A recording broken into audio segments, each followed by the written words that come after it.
La parole est à Madame Marine Brenier. Merci Monsieur le Président.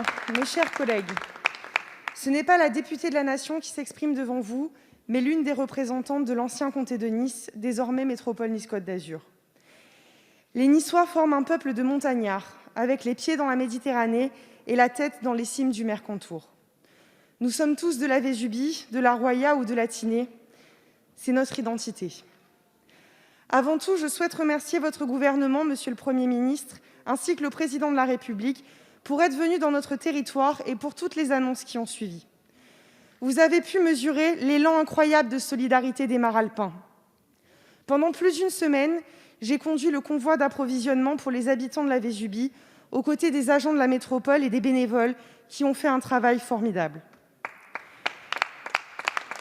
Merci également aux gendarmes, aux pompiers, aux agents de Force 06 et aux bénévoles qui font preuve d'un dévouement sans pareil. Avec Christian Estrosi, le président de la métropole Nice-Côte d'Azur, avec notre collègue Éric Ciotti, nous sommes totalement mobilisés sur la reconstruction de nos vallées, aux côtés des maires des communes sinistrées. Mais après l'attentat de Nice et en pleine crise sanitaire, nous n'imaginions pas être frappés encore si durement. Nous aurons besoin d'un État fort pour nous accompagner dans cette reconstruction. Le chemin sera très long.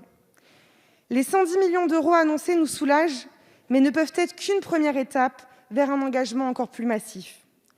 L'eau, l'assainissement, les routes, les ponts, les réseaux, les services publics, les maisons, tout est à reconstruire. Nous aurons besoin de mesures fortes pour accompagner les particuliers et professionnels en les exonérant des charges et des impôts. Nous aurons besoin que vous acceptiez de déroger à la loi Montagne pour permettre à ceux qui n'ont plus rien de pouvoir reconstruire en ouvrant des bulles d'urbanisation. Nous aurons besoin que vous soyez à nos côtés pour les discussions avec les assurances pour les sinistrés. Monsieur le Premier ministre, la France est si belle de ses territoires ruraux. Aidez-nous à les sauver. Je vous remercie.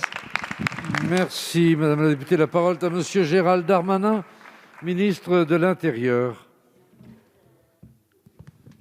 Merci, Monsieur le Président, Mesdames et Messieurs les députés. Madame la députée, permettez-moi de vous répondre en tant que député de la Nation, en soulignant en effet la grande solidarité nationale.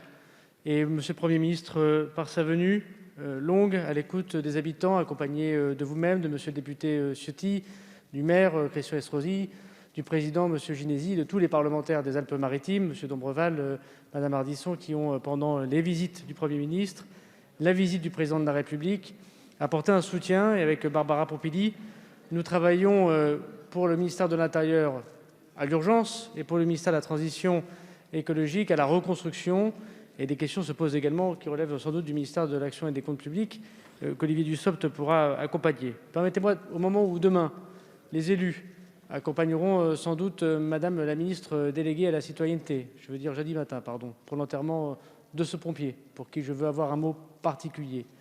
En attendant peut-être de découvrir les deuxièmes victimes des sapeurs-pompiers, en saluant, comme vous l'avez fait, les gendarmes, les agents de l'État, les agents des collectivités locales, et notamment ceux du conseil départemental et de la métropole, dresser devant vous, Monsieur le Président, le bilan humain et un peu malheureusement matériel, parce que, comme vous l'avez très bien dit, beaucoup sera encore à évaluer, la solidarité nationale aura à s'exprimer, le Président de la République l'a dit, de cette terrible tempête. 7 décédés. Nous n'oublions pas le décédé d'ailleurs en Bretagne, puisque la tempête est aussi passée par la Bretagne. 12 disparus, 800 sauvetages et mises en sécurité réalisés, 597 engagements de sécurité civile, 952 d'ailleurs au plus fort. Nous avons eu 8 hélicoptères, dont 13 au plus fort, qui tournent encore dans votre département des Alpes-Maritimes. 18 équipes cynophiles, 55 communes reconnues comme catastrophes naturelles à la demande du Premier ministre, 3 jours après les événements. 1562 bâtiments diagnostiqués par les missions bâtimentaires, Madame la Ministre, 59 bâtiments classés noirs ou totalement détruits, 159 bâtiments classés rouges avec arrêté de mise en péril. Oui, vous avez raison, ce sera plus de 100 millions d'euros qu'il faudra pour le département pour se relever. Merci, Monsieur le ministre.